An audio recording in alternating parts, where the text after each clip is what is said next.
Coach JJ Redick alam na kung paano talunin ang Pelicans bukas at Lakers naghahanda na sa isang blockbuster trade. Pero bago yan, ang Los Angeles Lakers na may record na 22-11 ay muling sasabak sa isang mabilis na road trip na magsisimula sa New Orleans laban sa Pelicans. Ito ang unang laro ng back-to-back ng Purple and Gold bago sila humarap sa San Antonio Spurs sa Thursday. Matapos walisin ang Memphis Grizzlies sa dalawang sunod na panalo noong weekend, mukhang bumalik na sa tamang direksyon ang Lakers matapos ang hirap nilang dinanas nitong mga nakaraang linggo. Magandang balita rin para sa Lakers na napakahusay nila sa mga laro sa kanilang mga road games na may 12-5 records sa road games ngayong season. Haharapin nila ang isang Pelicans team na kasalukuyang nasa 7-game losing streak at hirap sa parehong opensa at depensa. Kahit pa may Zion Williamson, nananatiling isa sa pinakamahinang scoring team sa liga ang New Orleans at mas kapansin-pansin ang pagbagsak ng kanilang performance kumpara sa simula ng season. Walang dahilan para matalo ang Lakers sa larong ito. Mahalaga para sa kanila na samantalahin ang pagkakataon dahil ang mga kupulang nasa itaas at ibaba nila sa Western Conference standings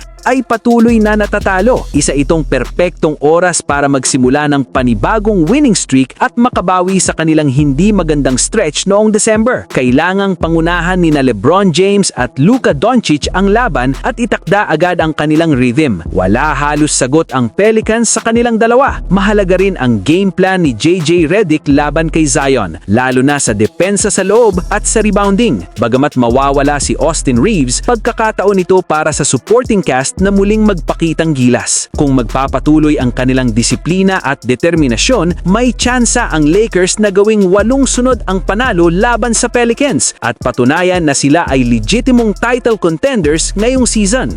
Samantala, kahit na maganda ang ipinakitang laro ng Los Angeles Lakers sa kanilang huling dalawang laban ngayong regular season, patuloy pa ring trending sa social media ang issue tungkol sa posibleng pag-trade kay LeBron James. Sa kabila ng kanilang panalo at mas maayos na chemistry ng koponan, hindi pa rin nawawala ang mga diskusyon ng fans at analysts hinggil sa tunay na direksyon na dapat tahakin ng Lakers. Ayon sa batikang sports analyst at kilalang kritiko ni LeBron na si Paul Pierce, hindi na raw kayang buhatin ng superstar ang buong team tulad ng kanyang prime years. Para kay Pierce, bagamat kaya pa ring magtala ni LeBron ng malalaking puntos, nagiging inefficient umano ang kanyang laro at naaapektuhan ang offensive game plan ng Lakers simula nang siya ay bumalik. Aniya, masyadong nagiging predictable ang opensa at nawawala ang rhythm ng iba pang players. Dahil dito, may ilang fans ang naniniwalang mas mainam na i-consider ang pag-trade kay LeBron habang may mataas pa itong value. Gayunpaman, mariing pinabulaanan ng mga source sa loob ng Lakers organization ng naturang haka-haka. Ayon sa kanila, walang plano si Rob Pelinka na i-trade si LeBron James, lalo na't malaki ang mawawala sa kita, exposure at brand value ng prangkisa kung ito ay mangyari. Bukod dito, hawak din ni LeBron ang isang no trade clause sa kanyang kontrata kaya hindi siya maaring basta ilipat sa ibang team kung hindi niya ito papayagan. Dagdag pa ng ilang NBA analysts, hindi rin kailangan ng Lakers na alisin alinman kina LeBron James at Austin Reeves. Para sa kanila, epektibo ang kombinasyon ng karanasan ni LeBron at ang consistency at effort ni Reeves. Sa halip na mag-trade ng mga pangunahing manlalaro, mas dapat umanong mag-focus ang Lakers sa pagkuha ng isang 3-and-D type of player, isang manlalarong kayang tumira mula sa 3 at mahusay sa depensa na makakatulong sa spacing at defensive schemes ng koponan.